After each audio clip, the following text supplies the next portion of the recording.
Alright, to form the sides, you can do this a few different ways. You can take a can or something that's about the size of the base, and then you can take each of the spokes and form them around that basket in the middle. Or you can do it the way I'm going to do it.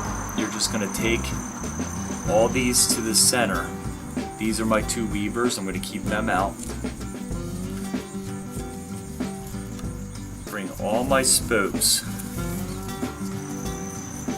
to the center and then kind of even them out like this.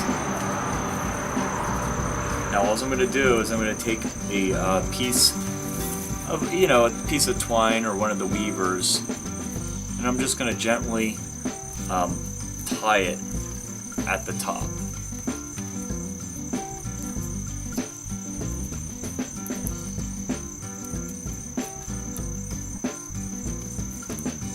Now it kind of looks like a little teepee, and then what I'm going to do is I'm just going to start going around with my pairing weave again until I get a little bit up the sides, and then by that time I can take the top off and it will keep its form.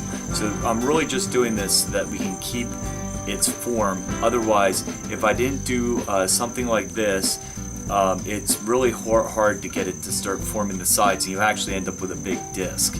So this is a great tip to keep you on track. Alright, so I'm going to do my pairing weave, and I'm going to go up to about 2 inches to the top, and then we're going to show you how to do the end. I was having a little trouble with the sides of my corn husk basket, so let's go down to the table and I'm going to show you what I found has been really effective. The most effective way to do the sides, I find, is I laid the basket on its side, and then you just start crossing these.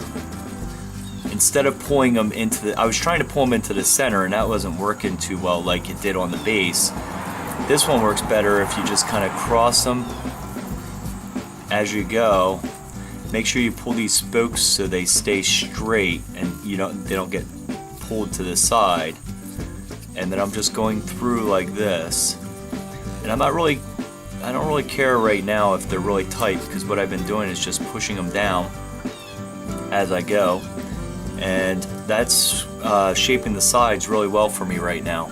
I'm pretty far along on my basket, and I wanted to show you something else that I kind of figured along the way, is how to make a better splice.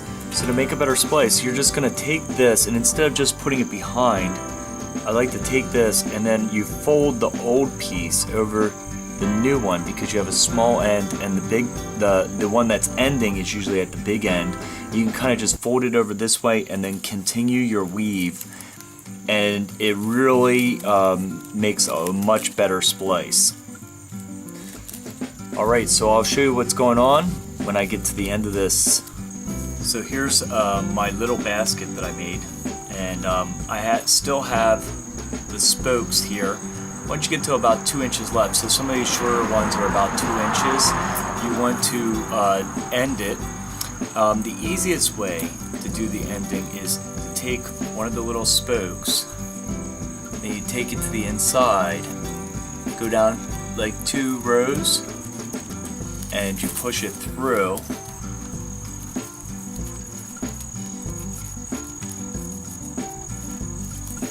You just push it through, and then you just go all the way around like that, and that will finish it up. I'm going to do a little bit more complicated version. What I'm going to do is I'm going to take one of my spokes, I go around my second spoke. My second spoke is going to go around the third spoke. So it goes around the third spoke. Now when my third spoke goes around the fourth, it's going to go around with the first. So the first and third come through. And then you're just going to continue around. So the second and the fourth go around the fifth. Like that. And then the fifth, you're going to leave the second one. You're going to take the third, which is right here. Third is going to go with the fifth around the sixth, and it just goes around the basket just like that. So I'm going to finish it up like that, and I'll show you what the final result is. Well, here's the finished product. I think that this was a great, thing. The basket obviously didn't turn out perfect, but in the process of doing this, I learned a lot of things.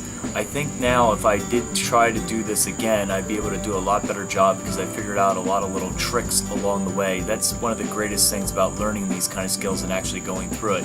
You walk through it once, you don't do such a great job, you do it again and again, then it becomes a ritual, like they say, repetition is the mother of skill. So I hope you like this video. If you have any questions or comments, leave them below. I would appreciate if you guys all just subscribe to our channel, and we'll see you in the next video. Thanks for watching.